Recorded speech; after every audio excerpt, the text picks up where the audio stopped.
for over 2 decades, presently the Bureau Chief of the India Observer.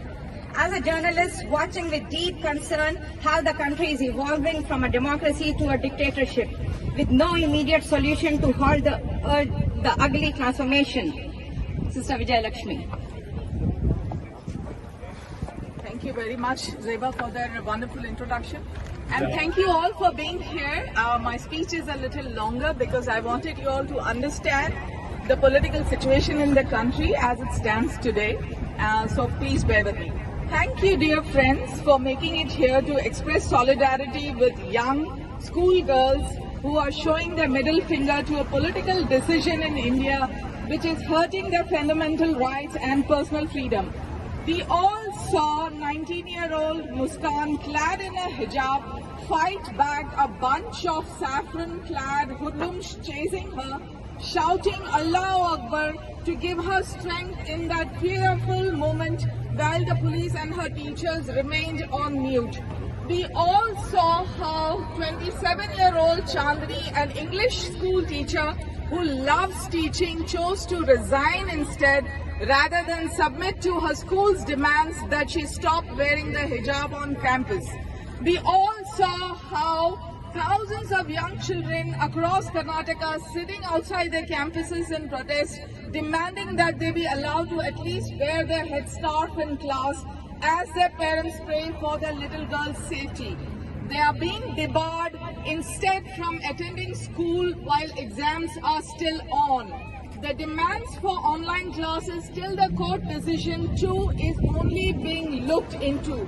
We are all witness to how the law and order machinery in Karnataka has been asked to stand by instead of diffusing the situation swiftly.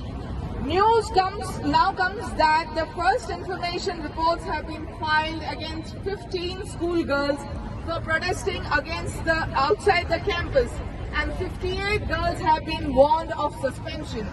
School principals, law authorities, courts are all surrendering their rights and common sense in dealing with the issue swiftly, risking it escalating into a communal issue. We all only sigh in horror when the High Court issued interim orders to schools to disallow all kinds of religious wear in their campuses instead of upholding the right of the girls to wear the hijab till the High Court arrives at a decision.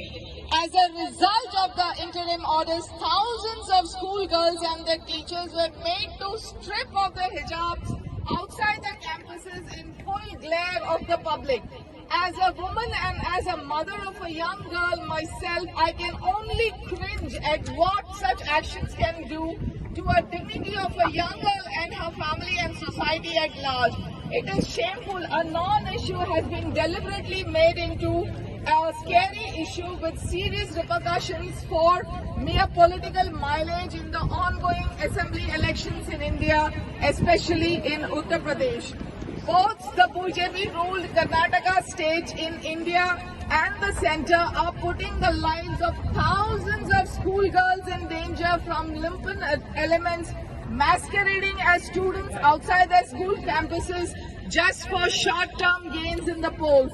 It is shameful and extremely scary that from lynching members of the minority, triggering riots in minority-dominated areas, every time they need to polarize the majority and the minority communities before key elections, they send an entire law and order machinery to shame and subjugate a bunch of schoolgirls from the minority community. The price for protesting for these girls is to be kept out of the education system, which is already a hard place for them to get into. It is shameful how criminals are in parliament with 75% of the electorate representatives with serious criminal charges including murders and rapes, while several protesting students, activists and civil rights activists critical of the Narendra Modi government are in jail for years without bail. After the 2000 Gujarat riots where thousands of minority men and women were lynched, burnt and killed, which helped the Narendra Modi government become the Chief Minister and now the Prime Minister, he has continued to use these violent tactics to stay in power. From controlling his home state Gujarat for 2 decades, he thinks he can hang in power for many years to come with similar tactics.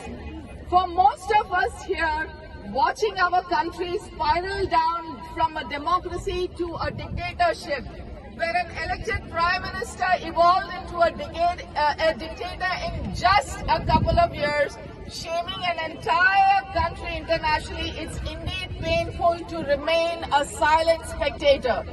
As compassionate beings, we need to do all that we need to do to bring international attention to this painful situation, when even the courts, a common man's last refuge, have surrendered their powers to the dictatorial regime.